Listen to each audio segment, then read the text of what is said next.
Just wanted to show a few of the things that I've done this week. This is as of Thursday, the 14th, 15th maybe.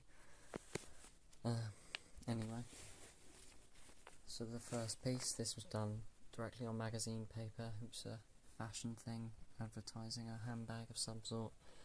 I put some white paper over that, got a bit dirty, so I masking taped off some sections and did some black abstract shapes over it because I felt like it and I wanted to obscure but also slightly show the handbag. This is a portrait, could be of anyone, inspired by Beg for Cred, and then I sort of did some Francis Bacon style things. This is a oil pastel mixed with water, which somehow worked. I think it was the type of watercolour. Really like the texture on this canvasy paper and the bleeding of this. Very gloomy. This is done with chalk around the edges. Quite eerie. Be careful because this one is still wet. This is the start of a piece. It's not finished yet. This is done directly on magazine paper. This is masking tape, really thin strips, which I then emptied. Well, I didn't empty. I coloured in with Posca markers 2 colours and then blended them with my finger. As you can see, some of it bled underneath, but I think that works quite well. Sort of looking at how to abstract various shapes and parts of the body. This one I call Bane because it looks like Bane from Batman. Inspired by Monique Bauman. Just some. This was my first attempt at experimenting with more 3D cardboard elements in collage. Didn't have spray paint, so I used really lurid poster paint. It's more green in real life. Yeah, just some various shapes and mark making here. Wanted to incorporate some other textures, like the writing. Again, this is just the start of a piece, obscuring the face with post-it notes. Then I had this rubbing that I did on some printer paper that I cut out in abstract shapes. This is the start of a piece. Could put like an acid house type smile on that, possibly.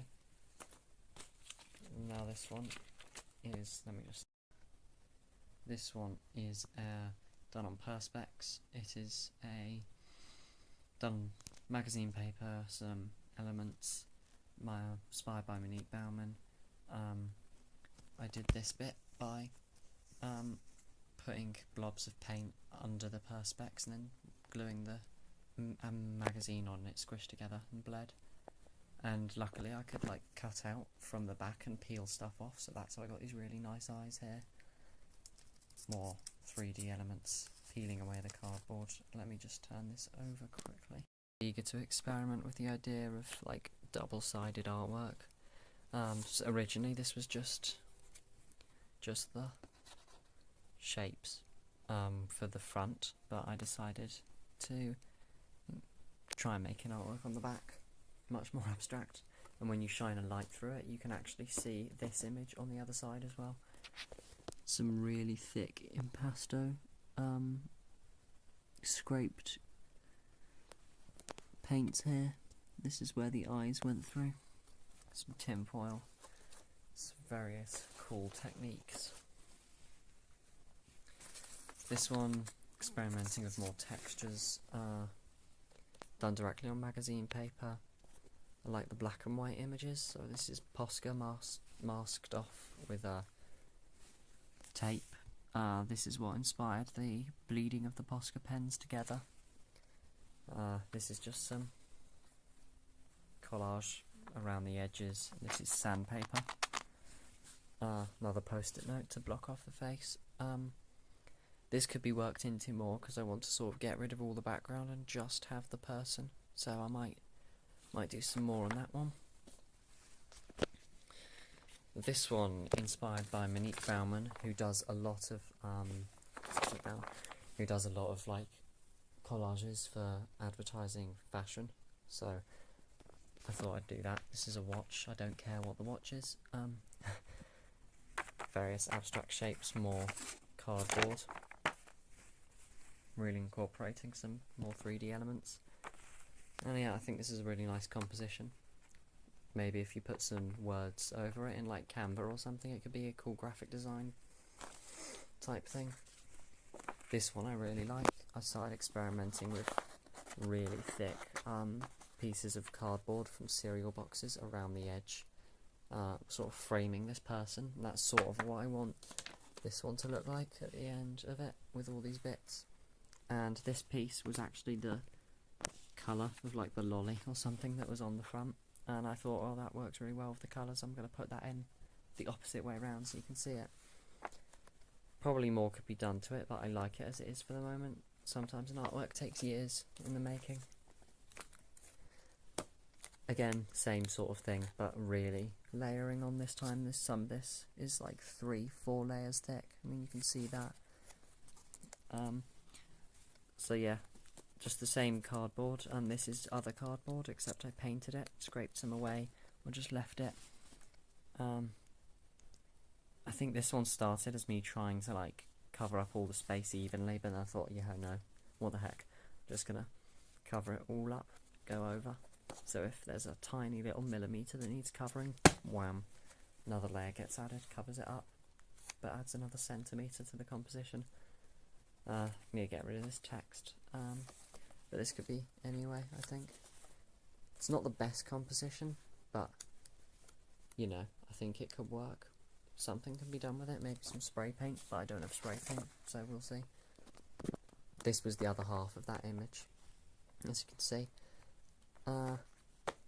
Yeah, so this actually started off as a really long landscape piece, like going all the way over here, and then I put some like charcoal squares on it, but I didn't like it much, so I cut it out. You can still see the paper, and then I added this really nice red. It was really thick and shiny, but you can only see that in the short slightly. Tried masking this off, still bled through. Oh well. And then added this shape because I thought it looked cool. This was really nice, accidental. Had to add cardboard because this was just done on printer paper.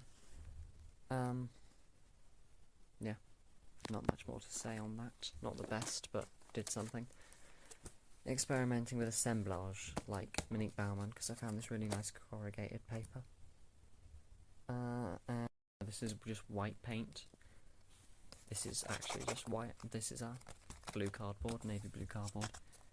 Peeled this up, stapled, glued back down, peeled this up and left it. Yeah, I think that works really nicely. This one I did literally a few hours ago, inspired by a photo book I found in a free library. I got two of the same model, close-up face, cut out this one, stuck it on top. More can be done to it. I like this uneven canvas, really works. But nice composition. You can see the hands and the eyes coming through, so this eye matched with this different perspective of eye is really cool. Really works as a composition. His fingers, you know, it really works as a cubist piece. And it was sort of based on also this style, where you'd get, this is actually just a piece of clothing, I think, but it's the model, and then it's a picture of her as well, with the different angle, flat on a 3D object, which is really cool. I've literally just added a paint slice to that, so I'm going to do more, because that's pretty much not my own work. This was, yeah, me experimenting with materials I had, Photoshop aesthetic series type thing. I think it works. And this is the most recent. I'm really liking getting into the thickness of the cardboard, really organic shapes. These would not cut up at all except for these bits, they were just found glued on to frame this. And I was looking here at abstracting the face, actually looking at the features and seeing how they were made up. So this was a triangle for the eye, this is a mouth, upper lip, lower lip, and then this was for a bit of colour. So yeah, don't want to break that. That's it. So yeah, keep creating and I'll try to do more videos. But yeah, really enjoying trying to make something every single day. That's been my goal.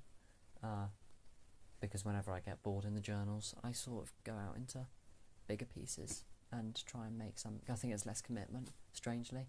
People think that working in a sketchbook is less commitment than, doing pieces because it's less final, but for me it's sort of interchangeable depending on which one I've worked in for longer time. But that's it for me. Thank you for watching.